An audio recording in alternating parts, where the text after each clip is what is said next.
Y hasta ahora, ¿qué le parece si nos vamos a Perú? Carmen Alvarado, desde el lugar, tiene la información. Adelante, compañera, ¿cuál es el reporte hasta ahora?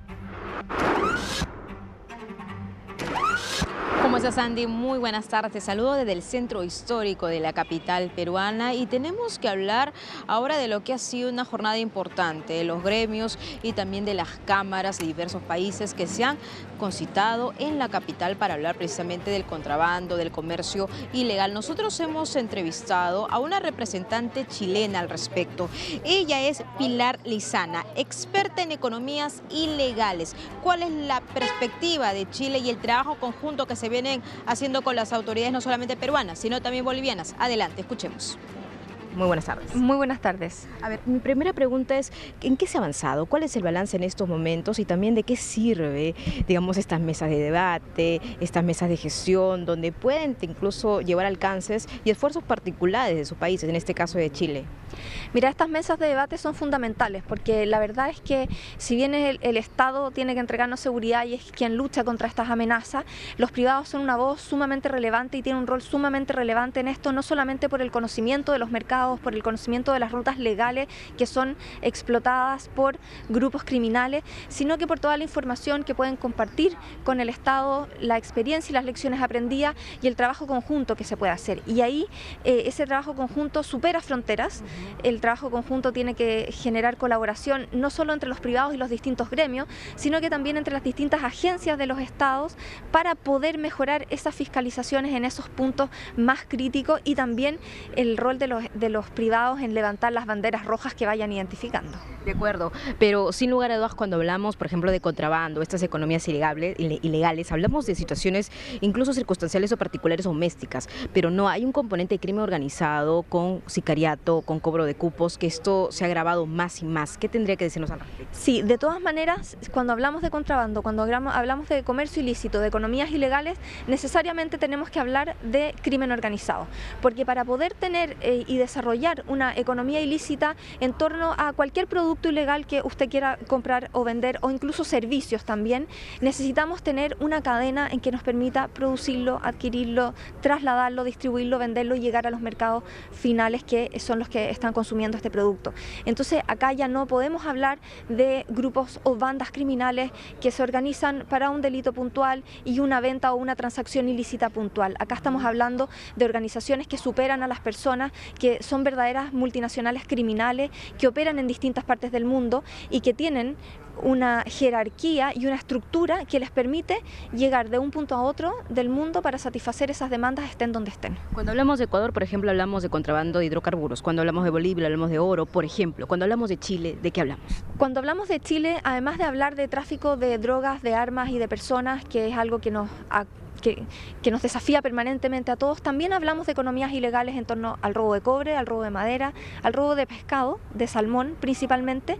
Son economías ilícitas que están creciendo, que mueven gran cantidad de dinero, a diferencia de lo que sucede con el contrabando de cigarrillos, que ahí tenemos una trazabilidad prácticamente al 100%. En el caso de estas otras economías ilícitas no tenemos esa trazabilidad, pero tenemos montos en torno a los 80 millones de dólares para los salmones, a los 100 millones de dólares para la madera y un poco similar en cuanto al cobre, pero siempre tenemos que lidiar con esa cifra negra que no conocemos porque no contamos con esa trazabilidad al 100% que sí nos da, por ejemplo, el contrabando de cigarrillos. Y por último, ¿qué faltaría más? ¿Tecnología, drones, cámaras de vigilancia, efectivos policiales? ¿En qué se necesita reforzar? Mira, en general siempre en el caso particular de Chile se ha pensado reforzar en cuanto a efectivos policiales y medidas concretas, pero la verdad es que recurrir a la tecnología es sumamente importante y no a la tecnología en cuanto a medios físicos tal vez, sino que pensando en inteligencia artificial y tecnología que nos permita generar patrones de comportamiento criminal.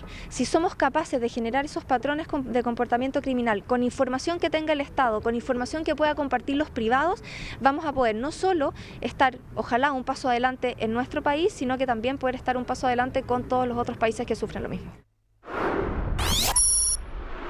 Bien, ahí estaba la voz de una experta, Carmen Alvarado. ¿A qué conclusión se llega después de escucharla? Bueno, es importante escuchar otras voces, Andy, sobre todo reuniones importantes aquí que se vienen llevando a cabo en la capital peruana para hablar de contrabando, para hablar de economías ilegales, para hablar de comercio ilícito, para hablar de nuestras fronteras, de cómo no solamente los esfuerzos vienen de instituciones gubernamentales, sino también del lado privado. Es por eso que este tercer encuentro entre los gremios empresariales y también las cámaras de comercio de países, por ejemplo, Perú, Chile y Bolivia, es importante. Nos hablaba la experta sobre el uso de inteligencia artificial, de drones, de tecnología, que pueda ser usado a favor. ¿Y sabes por qué te comento eso? Ayer tuvimos acceso a data de la Policía Nacional del Perú y nos certificó que por el lado peruano, boliviano, solamente en el lado de Puno, donde se concentra el traspaso de comercio ilícito de un 40% de todo el territorio nacional, solamente hay 20 efectivos de la Policía Fiscal. Imagínate, 20 efectivos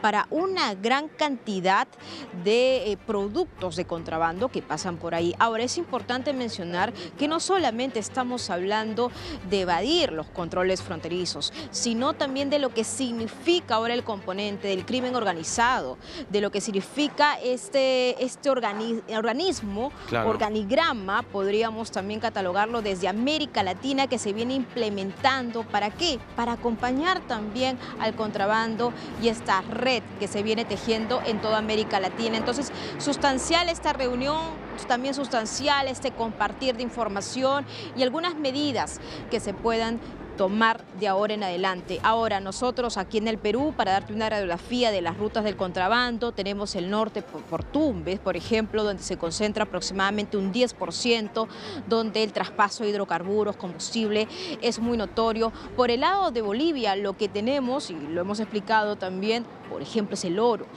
Y es importante mencionarlo, ropa. Por el lado de Chile, lo dijo la experta, el salmón, ¿no?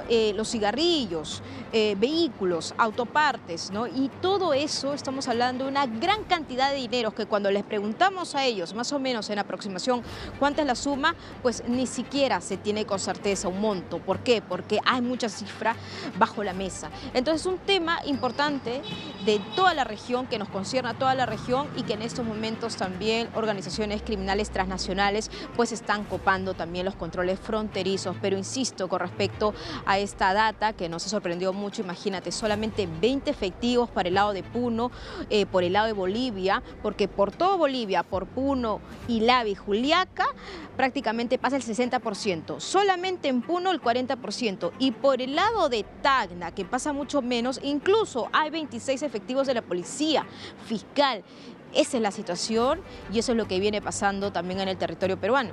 Carmen Alvarado, muy claro el panorama, gracias por estas precisiones. Nos encontramos más adelante, todavía mucho programa por desarrollarse.